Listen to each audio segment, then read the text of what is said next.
I know your music is often sort of labeled country, and that's kind of a box for you, but is there a way that you describe the music you make? Yeah, so how I like to describe my music is country with a little bit of rock influence and a little pop sprinkled in there too.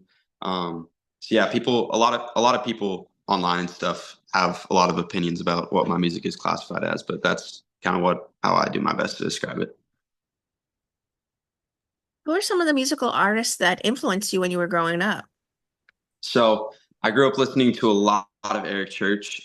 Toby Keith is one of my main mans. As of recent, I've been loving Hardy. I've been listening to him since he dropped 4x4 basically. So he's a badass. And then sorry, am I allowed to cut on that? I Yeah, don't you're know. fine. But yeah, other guys I love Parker McCollum. And yeah, that's those are probably my tops.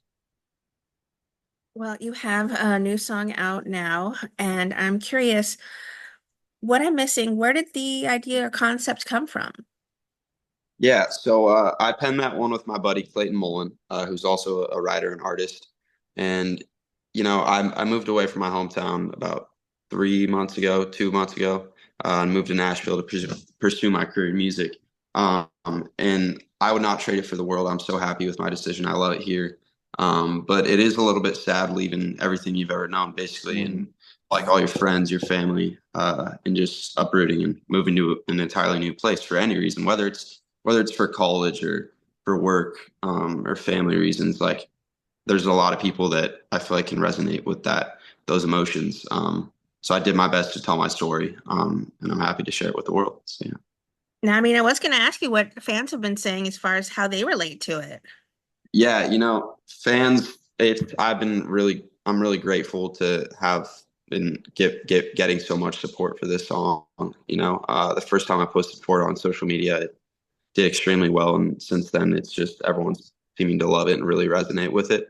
And that's what I was most scared about because this is one of the most vulnerable songs I've written, and so I was a little scared putting it out because I was like, well, I don't know if people are going to be like not mess with it, but Mhm. everyone's seeming to really support it. So I'm really grateful for that.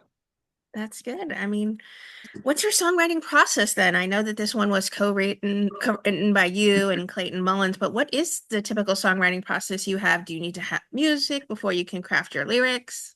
Yeah, so I start with a guitar riff or progression, and I'll start with a hook as well. Usually I'll start with the hook first, and then I'll piece together a chord progression based on what I think the emotions are going to be of that song. And I usually start with the chorus, and then backtrack into the verses, and I write the melodies and the lyrics simultaneously. I believe it's very important to have both good melodies on top of good lyrics because a lot of people will you know, they'll sacrifice good lyrics to have good melodies or vice versa. And I believe it's really beautiful when the two things coincide together. So, Well, What I'm Missing is produced by Jim Johnson, but how much of a say do you tend to have when it comes to the music you make and the production you aspect? know, I love to have like my hands on the entire time in the music making process. There's a lot of artists who, just will write the song and then sing it and then let the producer have like full custody of it and just do whatever they want to it. But I really love to have a say in what goes on in the production room and just because at the end of the day, it's not a finished product until the song's out. So you gotta if you're really a true musician, you gotta get it all the way there. You know what I'm saying? Right. Of course, you have to do it yourself. It's your vision anyway, especially. So you want to know how it sounds. So if you want a little more guitar here or bump up the drum over here, you need to be outspoken about that since this was how you Exactly. want to be. Yeah. With this song out now, is there an EP or a full album in the works at all?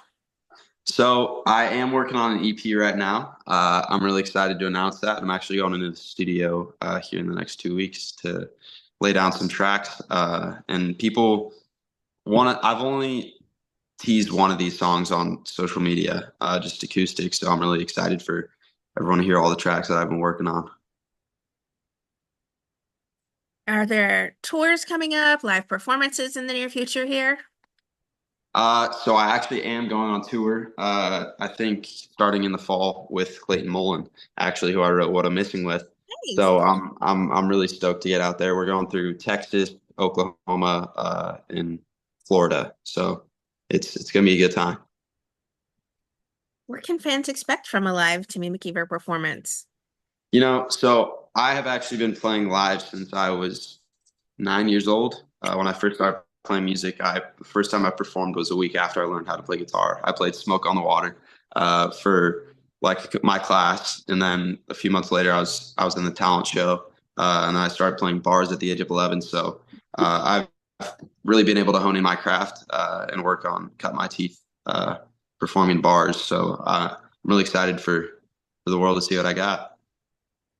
I know that some of your inspirations are Eric Church and Jason Aldean, but who are some artists you'd love to collaborate with on a song in the future? Yeah, so I would love to collab with Hardy. I think what he's doing with this whole rock thing is just incredible. I would love to collab with Eric Church. He's been a dream collab of mine since I was little. You know, I think Parker McCollum would be really awesome too. And Tucker Wetmore. Tucker Wetmore's been I've been loving his stuff as of lately. So yeah, those are probably the top people I would want to collab with.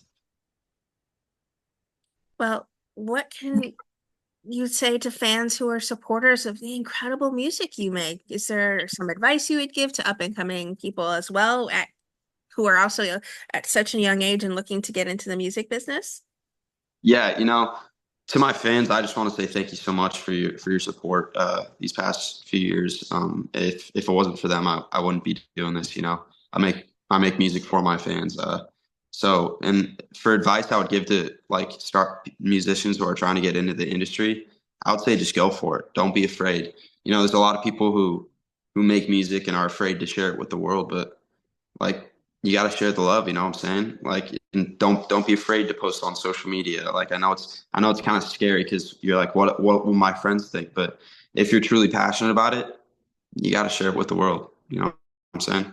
So yeah, my advice would just be go all in, go for it.